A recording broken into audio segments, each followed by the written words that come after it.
Satara news, निर्भीड व निष्पक्ष बातमी देणारा एकमेव व्यासपीठ। साताऱ्यातील सिव्हिल हॉस्पिटल परिसरामध्ये थंडीत कुडकुडणाऱ्या वृद्धाला यशोधन ट्रस्टने मायेची उब दिली आहे। पाहूया सविस्तर। साताऱ्यात गेल्या 5 दिवसांपासून एक वयोवृद्ध व्यक्ती सिव्हिल हॉस्पिटल समोर असलेल्या सेंट पॉल शाळेसमोर पडून होते।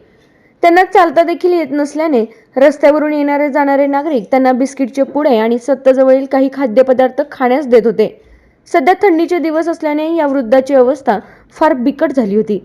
शाळा प्रशासनाने पोलीस ठाण्याला याबाबत कल्पना देऊन देखील कोणतीही हालचाल झाली नसल्याचं शाळा प्रशासनाच्या वतीने सांगण्यात आलेलं आहे। याची कल्पना पत्रकार प्रशांत जगताप यांना दिल्यानंतर त्यांनी वाई येथील यशोधन ट्रस्टचे संस्थापक रवी बोडके यांच्याशी संपर्क साधून याची माहिती दिली। रवी बोडके यांनी अवघ्या 1 तासात साताऱ्यात दाखल होत घटनास्थळी धाव घेत वृद्धाला पुढील उपचारासाठी जिल्हा शासकीय रुग्णालयामध्ये दाखल केले।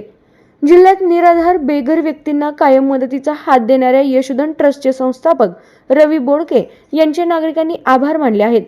तर साताऱ्यात कुठेही निराधार व्यक्ती आढळून आल्यास यशोधन संस्थेशी संपर्क साधावा असे आवाहन बोडके यांनी केले आहे।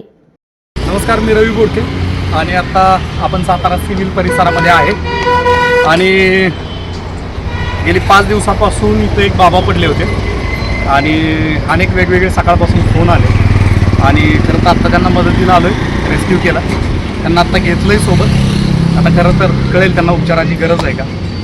मला असं वाटतं की गेले अनेक वर्ष सातत्यानं सातारा शहरासह सातारा जिल्ह्यामध्ये अशा अनाथ बेघर लोकांना सांभाळण्याचं आपण काम करतो आहे, परंतु तरीही असे लोक रस्त्यावर दिसत आहेत, ते खरं तर खूप वाईट आहे। परंतु या छत्रपतींच्या राजधानीमध्ये आणि आपल्या क्रांतिकारकांच्या भूमीमध्ये अशी निराधार लोक असू नयेत असं नेहमी वाटतं आणि त्यासाठी नेहमी प्रयत्न करत असतो।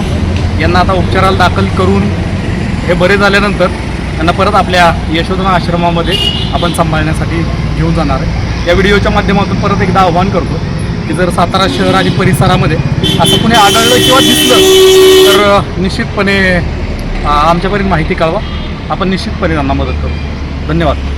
सातारा न्यूज, निर्भीड व निष्पक्ष बातमी देणारा एकमेव व्यासपीठ। योजना जनकल्याणकारी, सर्वसामान्यांच्या दारी।